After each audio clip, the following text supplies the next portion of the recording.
Alrighty, awesome. So, back to Baudrillard, The Agony of Power. So we're jumping a few books here, but that's just for the sake of time. Doctoral life is hard, so this is what I'll get to today.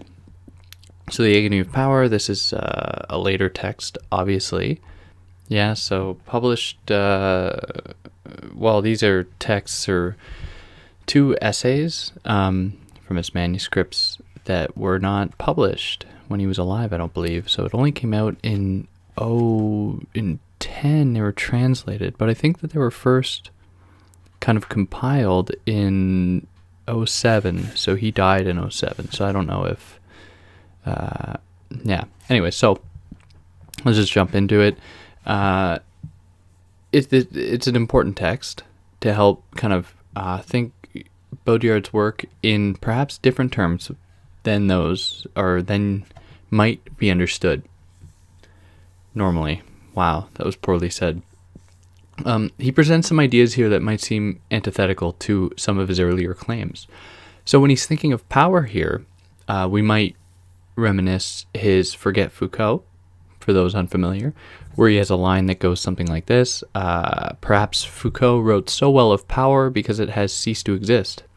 So it would seem odd then that Baudrillard would be writing a book dedicated to power. It seems, at least to me, a little antithetical, but we'll get into how it actually fits into his framework. Oh, sorry, and I'm recalling. Okay, 2005. This came out because it says right here in the introduction that I was going to skip, but so Baudrillard had read these texts in Rio de Janeiro, Montreal, New York, Quito, and just a few other places, where he presented them alongside Sylvain Lottringer, someone whose name I can never pronounce, who wrote the introduction to this. But I'm going to just kind of skip that because, for the sake of time. But it's very good. It's very helpful. But then moving into the first chapter, called From Domination to Hegemony, Baudrillard wants to make a crucial distinction between domination and hegemony. And the distinction he makes is not new. So we can trace this back to Gramsci at least, but the introduction of hegemony into public knowledge, or at least to theoretical speculation, goes much further back than even Gramsci. So in many ways, what Baudrillard is saying right off the bat is a reiteration of that. So he says that one could say that hegemony is the ultimate stage of domination and its terminal phase. So domination, characterized by this master-slave relation, which is still a dual relation with potential alienation, a relationship of force and conflicts. So hegemony takes up, or begins here, in the disappearance of the dual, personal, agonistic domination for the sake of integral reality, the reality of networks of the virtual and total exchange where there are no longer dominators or dominated. Okay, there's a lot there to unpack and some key terms that I'm going to kind of present out here. So this idea of a dual configuration is really important to Baudrillard. There's an interview, and I can't remember where it is exactly. It might be in The Conspiracy of Art, but I can't exactly remember. But the interviewer asks, why is it that you rely so heavily on the interplay between two poles? Essentially just asking Baudrillard why he's so fancied by binaries. And these binaries go throughout all of his work. How the masculine opposes the feminine. It's just one example. The obscene opposes the, seduction, and so on and so forth. My cats are running around. So to which Baudrillard says that while it might seem as though he's kind of re-injecting a rather normative and reductive mode to understand the world in the form of binaries, he says that without binaries we risk entering a kind of totalizing or universal space, which is indicative of the logic of like globalization or Americanization of the globe, that risks removing all possible negation. So this will come out in very bad ways for him. For instance, in just simply eradicating the other, assimilating the other, or anything like that, to arrive at a kind of perfect point, perfect in air quotes. Or, to put it in another way, we can think about his passage out of Fatal Strategies when he says that he fears not terrorism as much as he fears a state capable of eradicating terrorism. So he says, he posits that in opposition to this kind of perfectibility of the world, we have to maintain these antagonistic forces. Now for him, I think, and I'm just putting words in his head or mouth, that it wouldn't simply end at the thought of a binary. Like, this could go into a trinary or anything else, but as long as there are antagonistic forces that wrestle with one another in a kind of dialectical way, unless there are those forces that exist, then we risk entering a stage of what he calls here integral reality. So that's the age of networks, the age of total positivity that allows little wiggle room for movement or mobility. So this brings us to another point of the binary that he is fancied with, that when there are two forces that oppose one another, they are not set in their identities. Baudrillard says in that same interview that it's very necessary for these two poles to constantly be kind of duking it out so that they could constantly be developing and changing. So in a kind of constant trying to one-up the other, or to remain properly within his kind of theoretical lexicon, it would have a kind of relationship to the Maussian idea of the gift, where you give a gift and there's the responsibility to return said gift in an equal but most likely greater return. So there's a constant give and take that always propels the two sides of the binary to develop and change. So domination characterizes this, where he also has this kind of enigmatic point where he says that there is also the possibility, in what I just read here, of alienation. So this is an idea that comes out in the ecstasy of communication, when he says that with the ecstasy of communication, or what we might understand as a kind of point of terminal reality, or integral reality, we are no longer alienated. Rather, we are omnipresent. We are not at all allowed to be, alone. You have to be made present all the time and presentable and all the other kind of things that come with that. So domination for Baudrillard allows these antagonisms to work themselves out and to wrest people, that is, pull them from their kind of essentialized domains and to project them into new possibilities. Not in a Deleuzian kind of way, but in just the kind of what I will perhaps reluctantly call a natural movement of people or ideas or anything. But what has to be made clear is that this isn't something that anyone can tell themselves to do. This only occurs by being placed in contact or in proximity with another force that will do it for you, in a sense, or that will help wrest you or pull you from your respective position. So hegemony is the end of that, according to Baudrillard, in a kind of development of this integral reality system. So etymologically, he tells us that hegemony comes from hegemon, which means the one who commands, orders, leads, and governs, and not the one who dominates and exploits. This brings us back to the literal meaning of the word cybernetic. Contrary to domination, a hegemony of world power is no longer a dual, personal, or real form of domination, but the domination of networks of calculation and integral exchange. Integral exchange. And then what follows the development of hegemony for Baudrillard are the advent of simulacra and simulation. Okay, so there is something to clarify here. When Baudrillard is speaking about simulation or the simulacrum, it's not necessarily negatively. Sometimes he's speaking about it positively because he feels the simulacrum, or the idea of simulation, a kind of terminal phase of representation, has always already been with us. As early as, cave paintings going on walls with, troglodytes, or people adopting any form of language, they have, in a sense, adopted simulation. which isn't necessarily bad. Where it gets bad is when simulation kind of solidifies and grounds what those people can do or be or anything like that. So one example might be a computer where on the surface, the computer gives us the semblance of allowing, infinite possibility.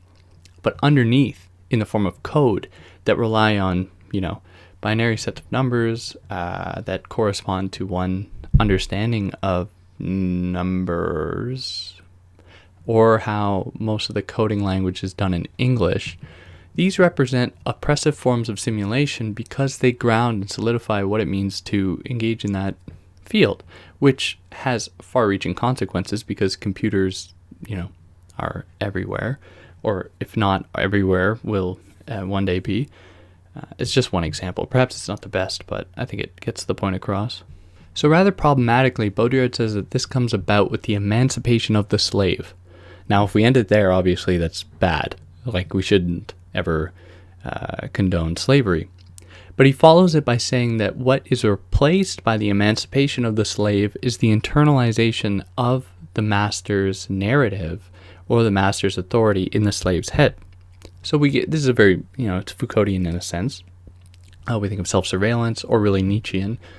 We think of self-surveillance. We think of, the panopticon, cats are going insane, or anything like that. So as a result, caught in a vast Stockholm syndrome, the alienated, the oppressed, and the colonized are siding with the system that holds them hostage. They are now annexed in the literal sense, prisoners of the nexus, of the network, connected for better or worse. That is because I think, in a sense, the system monopolizes the possibility even to oppose the system. So the system sets the limits on what constitutes proper retaliation. So those people that are, have been colonized or have been, let's just say colonized because that's a good example. The system says, in order for you to demonstrate to us a valid argument for yourselves or for your people, you have to adopt, this lexicon. You have to adopt this method. Like, you have to have this degree of legitimacy. So even embedded within the possibility of resistance is a submission to the logic of that system. This is because the colonizing forces, so easily traced back to Europe, were very devoid of a kind of cultural values. That is why Baudrillard says at another point it was necessary for them to, or they felt it was necessary to eradicate indigenous people because they had some kind of attachment to God and the land that put the Europeans, who proclaimed to have that higher connection to, the earth through science or God through religion, they claim to have. So hegemony then relies on a symbolic liquidation of every possible value.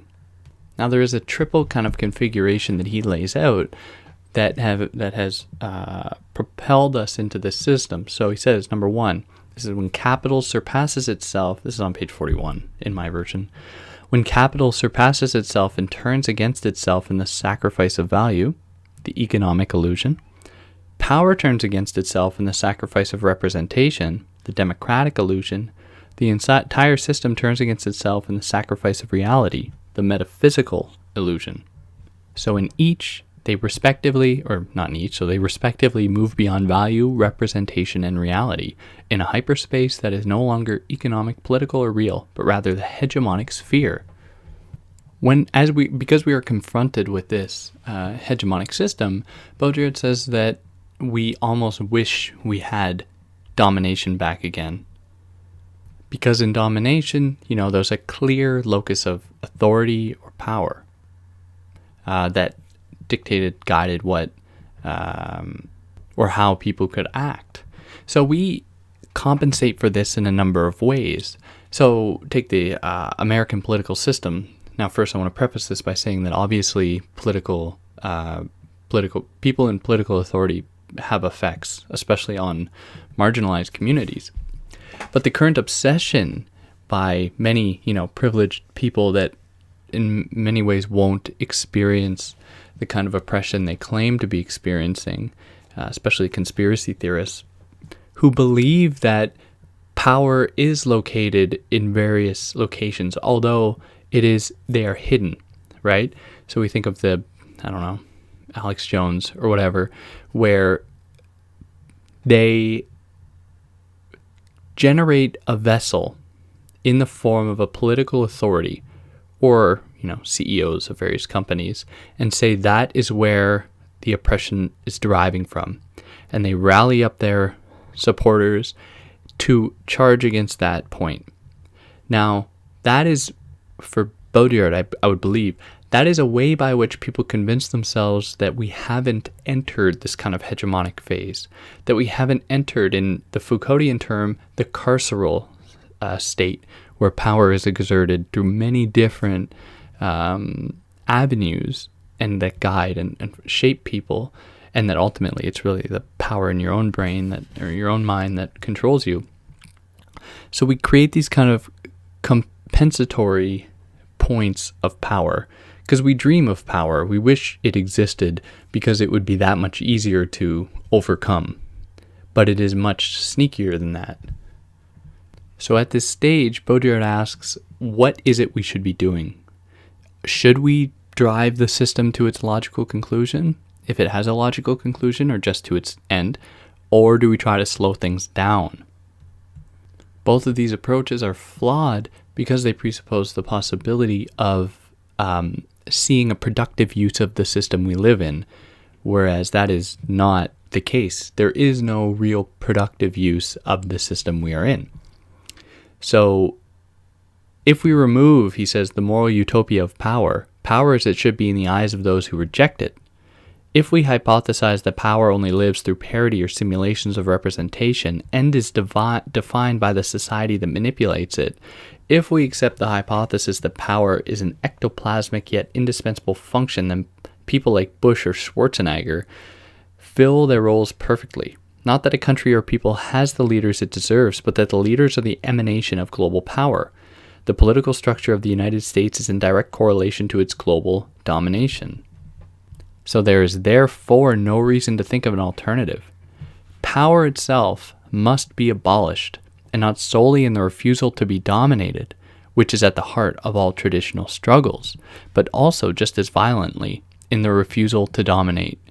If the refusal to dominate had the same violence and the same energy as the refusal to be dominated, the dream of revolution would have disappeared long ago. So a romantic vision, no doubt, but it raises a good point. So we might think of the earlier Baudrillard here, the early Baudrillard, and I hesitate to say any such things as there being a late and early Baudrillard, but anyways, early Baudrillard with the mirror of production. One of the concerns he was leveling was the extent to which Marxist doctrine would in fact replicate many of the same oppressive tendencies of capitalism. So I think it's important that while he's giving us a really romantic idea here, like we have to refuse not to dominate, well, Baudrillard, what does that look like? Does that mean we can't organize people? Does that mean that we can't provide, aid to different countries, whatever? It is important, nevertheless, to always keep it in the back of our minds the possibility that we are recycling the same modes of authority we sought to oppose. So ironically, we have arrived at the point where domination has ceased to exist. We have eradicated those points of authority. Or, if they've retained their kind of symbolic position, like the queen or whatever, they have been evacuated of this power they once had. So in a sense, we have arrived at the point we wanted to. But where we took the wrong step was by replacing it with hegemony. So we must then, aside from possibly repeating the same kind of power, we have to oppose reality. We have to oppose the system we are in. That is because this idea of reality, as it is so closely tied with things like, scientific capital T truth or anything resembling that, is simply a farce. It's a big joke for Baudrillard, like, okay, good luck trying to universalize anything beyond, the parameters of your home. So he says, what does the universal mean in the eye of the immigrants? Populations left fallow, entire zones of fracture and exclusion in our own overdeveloped societies. Which, he shouldn't even have to say, like, it's so blatantly obvious that this thing called, universal truth is, or as far as any kind of societal organization or means of conduct or ways of conduct or anything like that, doesn't extend much further than one's own kind of epistemic framework. But it's still an important point nevertheless. So it's about opposing any sort of connection between reality and, this truth system. All right, so moving into the next chapter, we called the White Terror of the World Order. So in this system, in this move from domination to hegemony, Baudrillard says that negativity reemerges as irony, mocking, and auto-liquidation internal to power. So counter-power, counter-hegemony takes the form of a kind of mockery. This is a point that comes out in the work of Homi Bhabha as well. So Homi Bhabha, in The Location of Culture, argues that the colonized, in many instances, turn the gaze back upon the colonizer by making a mockery, by replicating, reiterating the identity markers imposed upon them, essentially disturbing the facile association of those markers with the developed, with the privileged, with the superior colonizer people, which in a sense reverses that gaze. Now, reversibility is a key idea in Baudrillard's thought, as he says here, as power absorbs the negative, it is devoured by what it absorbs. There is justice in reversibility. So reversibility is something that never goes away. Reversibility is also in many ways seduction. So in his really early stuff, the primary term he uses is reversibility, because he was always thinking of the way that power can never be truly power. It will always, in a dialectical way, be opposed by something else that will usurp its authority. Now that turns into seduction, which is pretty much the same thing. Seduction, wresting something away from its position, to seducing something away, diverting it from its path. So, it is then difficult to understand what the concern is, or what the problem is that Baudrillard is laying out. So when he's talking about the agony of power, we might turn around and say, why do you care if reversibility is always there, and if all these systems are always going to, be reversed, always be opposed by something else? So I think that how we reconcile what Baudrillard's doing here is by considering the possibility that this law of reversibility will go away. Is it possible for reversibility in seduction? And for more on that, read Seduction first. But I also did a video on that. What will happen when these things go away? So anyways, this negative form, beyond just being a kind of mockery that exists on the inside of a system, is also taken up, assumed by terrorist impulses. So when domination becomes hegemony, negativity becomes terrorism. So I think we can understand this in two ways, where those groups that actively take on, the veil of terrorism oppose the system, but also anything that resembles negativity is labeled as terroristic. So it happens in two different ways there. This is because the system, in its growing perfect, in its not having any sort of negativity in it, grows rather weak. So we can think of a body in the same way, where people, if humans were inoculated from every disease, how do I want to frame this? If we had a human body if we have a human body that is not introduced to any kind of disease in the form of vaccines at a young age, that body is going to be susceptible to even stronger, more powerful diseases later on. So we can think of this another way.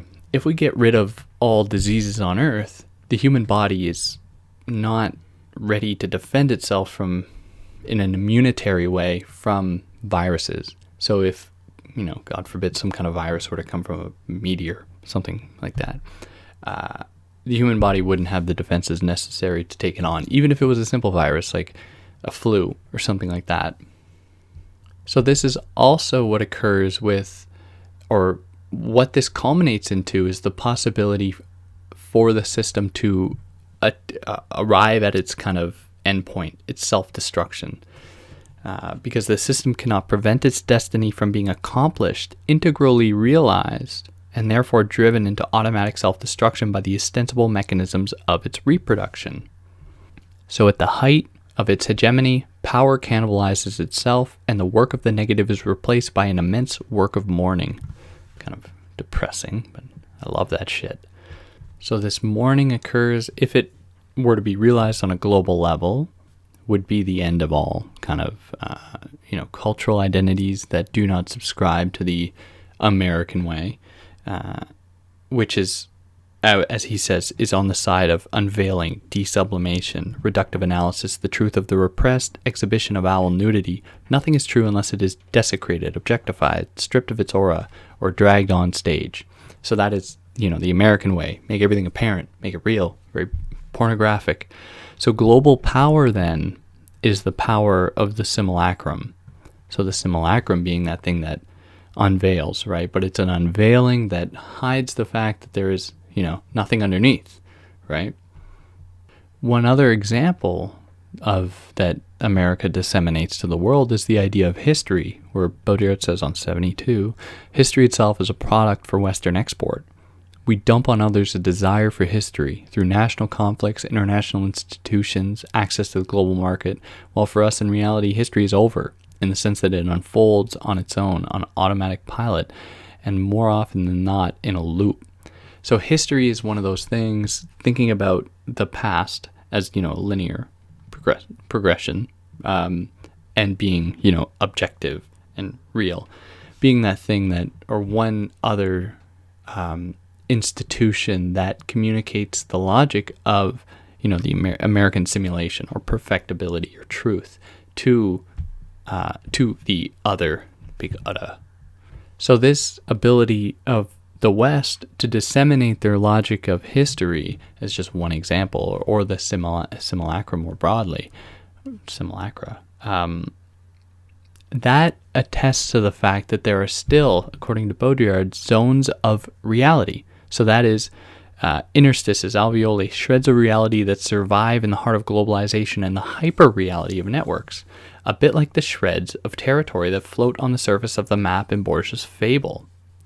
So there are always going to be zones that oppose this. So the system historically has just eradicated those zones. But there are zones that still, retain to this day, a kind of cultural identity that opposes the logic of simulation, as Baudrillard identifies it or illustrates it. So to oppose the system then, if it were to come from these zones, could not be conducted by adopting the same kind of mechanisms of the system, but rather opposition to global hegemony cannot be the same as opposition to traditional oppression, right? So it can only be something unpredictable, irreducible to the preventive terror of programming, forced circulation, irreducible to the white terror of the white world, of the white terror of the world order, sorry. So this is a bit different than some of this oppositionary tactics he laid out in his earlier work, where he's saying things like graffiti is a very resistive act because it opposes the logic of the code and signs and all these types of things. That instills a new narrative that doesn't subscribe to a kind of teleological narrative in its own right. It's kind of spontaneous and irreducible to a logic. All right, so then we'll go into the third chapter where good grows. So this starts out with a little quip against Marx, where quoting Marx, I think this is a quote from Marx. Baudrillard is notorious for making up quotes and using unsubstantiated claims. But he has a quote from Marx ostensibly where, until now, philosophers were content with interpreting the world. Now it has to be changed, which I think is a true quote. So against Marx, today, transforming the world is not enough. It will happen no matter what. What we urgently need today is to interpret this transformation so that the world does not do it without us and ends up being a world without us. So this really captures the way that I envision a Baudrillardian theory of resistance, or kind of political understanding where it is not our duty to propel a system to go to its end or see what kind of new transhumanistic possibilities come out of it, but rather what we have to speed up is our own, way to understand the world that has entered, hyperspeed. So this system, lest we actually do something about it, it is the end of history, although not in the sense of a dialectical surpassing, rather as the beginning of a world without humans. Now this is completely ironic, because at one time, at the same time today, we have, all those fucking YouTube gurus saying that, we need to reclaim our kind of human exceptionalism and re-invoke kind of new renaissance or human, emphasizing human values and virtue and all that, kind of, theorizing that if we aren't doing it immediately, which science tells us in many ways we are, that it's on the horizon, right? And we have to just get over there, which is all hogwash. So in Baudrillard, at least this is how I have argued it in the past, the human in its past was always negotiated. The human was not a steady concept, but that is precisely what made it human. So in today, or when, we can even go to Foucault for this one, when the human became a human, it was galvanized in its identity, kind of concretized. That's the moment, counterintuitively, that it ceased being a human, because it was no longer up to chance or negotiation or anything like that. So this has been developing for a long time, this kind of destabilization of the already destabilized human in favor of a stabilized human. This has been going on for a long time, but in many ways, and this is how I think most people would read Baudrillard, is about bringing it to the present in terms of automation, cybernetics, our proximity to all technology, which is important to consider, because that is kind of apotheosis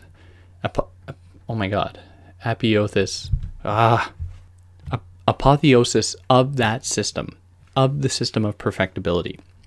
Whereas it's important to consider, kind of even on the back burner, that these things have been going on for a while. It's kind of all wrapped up with the logic of modernity.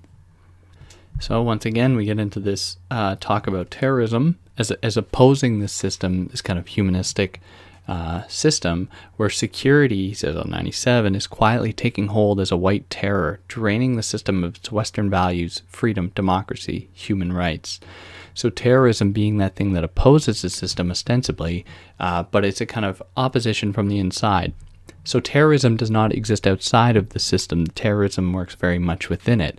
But it's the system cannibalizing itself, kind of turning back on itself, where we think of that one passage about the World Trade Centers, where they were not, exploded from the outside, but they committed suicide, which get my channel banned for that.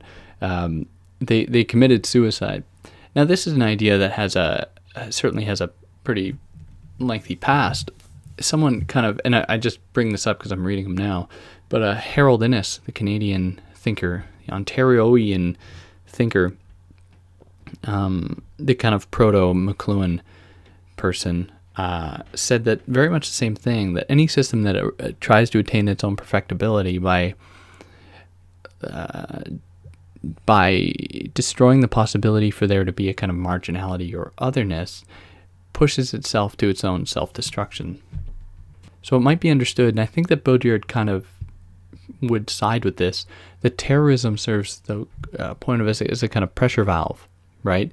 So the terroristic act reinstills the idea that there are still oppositionary points. So we lose sight of the fact that in many ways the terroristic impulse works within the logic of the hegemonic system and doesn't actually oppose it per se. But Baudrillard does kind of flip-flop on that, where one moment he's like, thank God we have terrorism, it's kind of our last bastion, hope. But at the same time, it's still not all that radical. So one other way we can understand this is that terrorism falls prey to the illusion that there is still like a single locus of power, right? They still believe that by overcoming, this one zone, notably pretty big zone, but the West, quotation marks, then, all problems will come to an end, right? As though the logic of the system hasn't already instilled itself in every other domain of life through, the binary codes that exist under within computers. It's just one example. So those true points of resistance, Baudrillard tells us, are those that are strangers to will, exiled from dialogue and representation, exiled from knowledge and history. Those are the points that will oppose this system. And the reason he says that is because those things, that is, those within dialogue, those within representation, those within knowledge and history, cannot oppose the system because they will only re-promote it by having internalized those kind of oppressive institutions, or what he calls the less dead than us.